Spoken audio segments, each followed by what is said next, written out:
Ok, số sau đâyនឹងជម្រាបសួរបងប្អូនដែលចូលចិត្តសត្វចិញ្ចឹមហើយ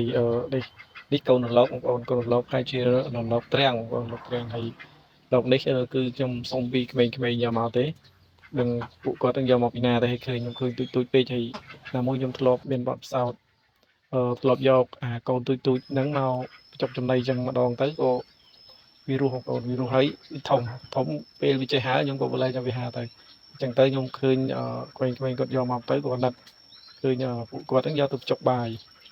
តាមពិតទៅ2កូនរលកហ្នឹងដល់ពេលមួយហ្នឹងខ្ញុំអត់ដឹងឯក្មេងៗក៏យកទៅចុកបាយវាក៏ងាប់មួយហើយនៅសល់មួយអញ្ចឹងទៅខ្ញុំក៏សុំពួកគាត់យកមកចិញ្ចឹមចុកចំណីទៅបងប្អូនហ្នឹងហើយចំណីហ្នឹងមិនអីពិបាករកទេបងប្អូនគឺស្រូវយើងស្រូវយើងមុននឹងភ្ចប់វាយើងទៅត្រាំស្រូវហ្នឹងឲ្យបានតែយ៉ាងតិចក៏កន្លះម៉ោងបងប្អូនត្រាំវាចោលទៅឲ្យរៀងសើមៗមកកុំដាក់យើងដាក់ស្រូវស្ងួតទៅវាពិបាកលេបអញ្ចឹងយើងត្រាំឲ្យរៀងសើមចាប់ពីកន្លះម៉ោងទៅ1ម៉ោងអញ្ចឹងទៅបងប្អូនមកមានពេលហើយចាំយើងសម្រាប់ទឹកវាចោលតិចទៅហ្នឹងហើយយើងក៏ដាក់ដៃទៅវាបើវាត្បល់ដៃយើងនឹងវាឃ្លានហើយអញ្ចឹងខ្ញុំក៏ចាប់ផ្ដើមភ្ចុកគ្រាប់ស្រូវម្ដងខ្ញុំចុកប្រហែលជា3 4គ្រាប់បងប្អូនអញ្ចឹងបានខ្ញុំចាប់ច្រកវានឹងមួយចាំវាចឹកវាអត់ចេះចឹកទេអញ្ចឹងយើងក៏ចាប់មាត់វាទៅយើងដាក់ដៃទៅវារៀងហាមាត់ហើយមុនដំបូងវាអត់ទាន់ស្អីចេះទេដល់ពេលយើងចឹកម្ដងពីរដងទៅវាចេះហើយយើងក៏ដាក់ដៃទៅវានឹងវារៀងហើបមាត់តិចមកយើងក៏ចាប់ច្រកវាទៅបងប្អូនហើយនេះថ្ងៃដំបូងបងប្អូនដែលពេលខ្ញុំយកមកហើយក៏ចាប់ផ្ដើមបញ្ចុកវា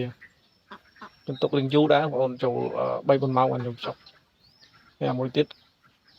កែវាសតបាយហើយក៏ខ្ញុំទុកទៅវាងាប់មួយអញ្ចឹងសល់មួយហ្នឹងហើយបងប្អូនណាដែលគាត់ធ្លាប់ជួបមានបទពិសោធន៍ឬក៏ចែករំលែកមកហើយបើសម្រាប់ខ្ញុំគឺខ្ញុំចុកបែបនេះបងប្អូនស្រូវយើងហ្នឹងយើងត្រាំស្រូវទៅ